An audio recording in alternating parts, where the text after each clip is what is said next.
নূহ আলাইহিস সালামের 4 সন্তান ছিল। কয় সন্তান? এক সন্তানের নাম হচ্ছে হাম। কি নাম? হাম। হাম ছিল একটু কালো বর্ণের। হামকে দিয়ে আফ্রিকার কন্টিনেন্টে যত মানুষ দেখছেন ব্ল্যাক স্কিনের, কালো স্কিন, এরা সবাই হামের বংশধর। মজা না বিষয়টা? মানুষের অস্তিত্ব পৃথিবীতে, ইতিহাস, এগুলো খুব ইন্টারেস্টিং টপিক। ইতিহাস পড়তে থাকলে আপনি ডুবে যাবেন।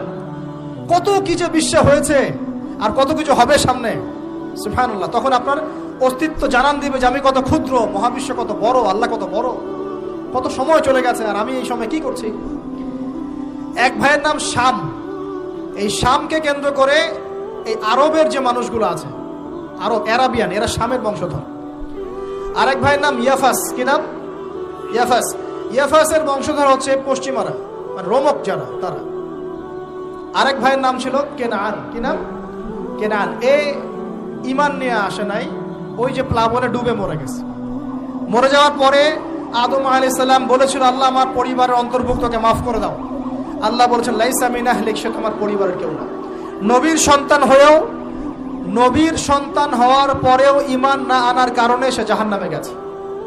আর আমরা আর কি এমন মানুষ, অমুক আলেমের সন্তান, অমুক বক্তার সন্তান, হ্যাঁ, অমুক পীরের নবাবজাদা, অমুক তমুক, এইসব বড়াই করে লাভ নাই। আমল, আকীদা, ইমান যদি ঠিক না থাকে, আমাদের বংশ পরিচয় আমাদেরকে বাঁচাতে পারবে, আমাদের দেশ, জাতীয়তাবাদ, বর্ণ বাঁচাতে পারবে না। যার যার কবরে তাকে তাকে যেতে হবে। নিজের আমল নিয়ে ফিকির করেন, নিজের কবর নিয়ে ফিকির করেন, অন্যের দিকে চোখ দেওয়া বন্ধ করেন, আগে নিজের কবরে ফিকির করেন। আল্লাহ পাক সবাইকে তৌফিক এনায়েত করুন। যারা বুদ্ধিমান তারা নিজেকে নিয়ে ব্যস্ত থাকে, যারা অহংকারী, উদ্ধত, এরা মানুষের পিছনে পড়ে থাকে। আল্লাহ পাক আমরা সবাইকে নিজের চেহারা আয়নায় দেখার তৌফিক দান করুন।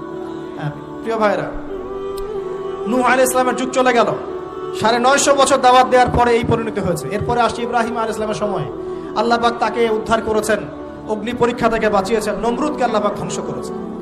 আল্লাহ পাক এরপরে এনেছেন আদ জাতির হুদ আলাইহিস সালাম এবং তার অনুসারীদেরকে আল্লাহ পাক বাঁচিয়েছেন, বাকিদেরকে ধ্বংস করে দিয়েছেন ঝড় দিয়ে, বায়ু প্রবাহ দিয়ে। সামুদ জাতি এসেছে, সামুদ জাতিকে আল্লাহ পাক ধ্বংস করেছেন বজ্রপাত দিয়ে, বিদ্যুৎ দিয়ে। আর সালেহ আলাইহিস সালাম এবং তার অনুসারীদেরকে বাঁচিয়ে দিয়েছেন। ফেরাউনের যুগ এসেছে, আল্লাহ পাক মূসা আলাইহিস সালাম এবং বনু ইসরাইলকে বাঁচিয়েছেন, ফেরাউনকে ডুবিয়ে মেরেছেন লোহিত সাগরে। ঈসা আলাইহিস সালামের যুগ আসছে, একই সুন্নাত। ঈসা আলাইহিস সালামকে আল্লাহ পাক শুধু রক্ষাই করেন নাই, নিজের কাছে উঠিয়ে নিয়েছেন। সুবহানাল্লাহ। তিনি আবারও আসবেন পৃথিবীতে ইনশাআল্লাহ। যতদিন না তিনি আসছেন এবং এই পৃথিবীতে 40 বছর রাজত্ব না করছেন, কিয়ামত হবে না ইনশাআল্লাহ।